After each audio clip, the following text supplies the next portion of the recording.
Well, a few years ago during one of my health and wellness seminars, I met a woman named Joan who was visibly upset. She told me that she'd been dieting for over 30 years and had become very extremely frustrated and depressed with her life.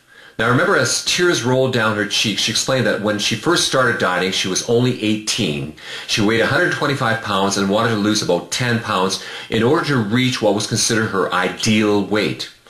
So she did what most people did at the time. She crash dieted. In other words, she starved herself for a couple weeks. Now, although as difficult as it was, she managed to achieve her goal and lost the 10 pounds to reach her ideal weight. Within a couple of months, Joan noticed that again her clothes were getting a bit tighter. In fact, she was surprised that when she got back on a scale, that she had not only regained all the weight that she had worked so hard to lose, but had gained an extra couple pounds. Now, as painful and as depriving as a crash diet was, she quickly got back on it. This time the diet seemed even more difficult, but she kept on reminding herself that the end result was worth the constant hunger.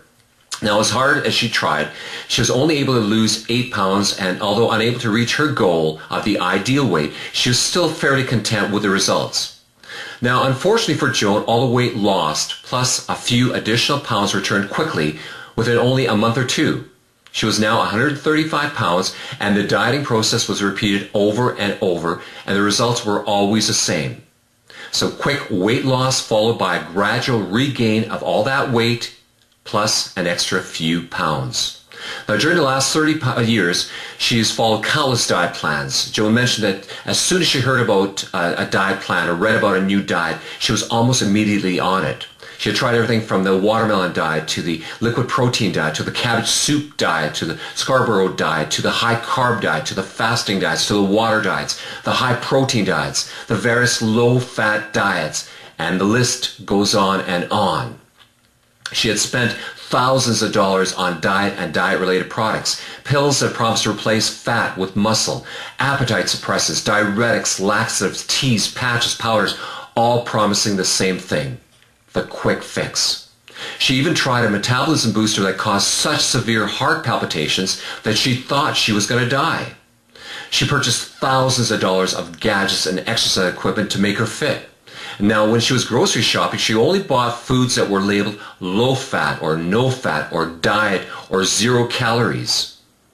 Now, you'd think somebody with this level of determination would have reached her weight loss goals a long time ago, but after 30 years of dieting and using diet-related products and gadgets, after 30 years of starving herself and putting her body under constant strain, Joan tipped the scale at 248 pounds. Now, when I met Joan, she was suffering from high blood pressure, high cholesterol, she had a heart problem, she experienced constant joint pain, and had difficulty in breathing. Also at the time, her level of self-worth was almost completely absent.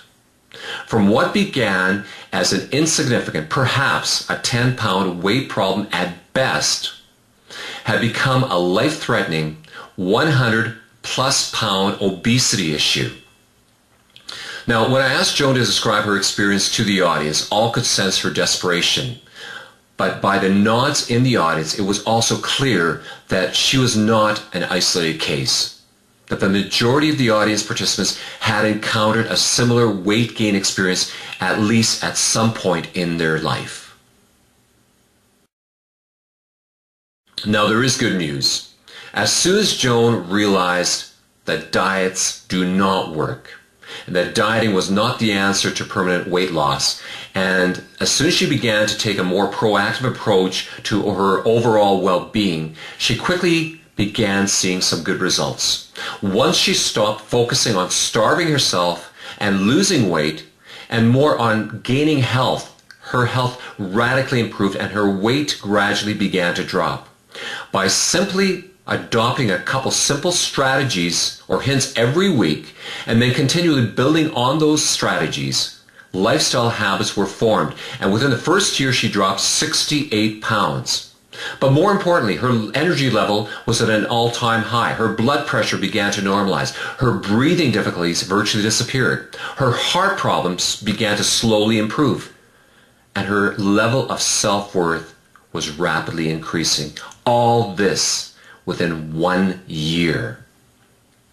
Now, it's been more than 4 years since I first met Joan. Her weight has stabilized between 135 and 145 pounds, and her health has continually improved. She went from being a person who had very little to live for to a person who now loves life and all that it has to offer. She also continues to be intensely interested in health, nutrition, as well as fitness, and actively learns as much as possible about healthy living.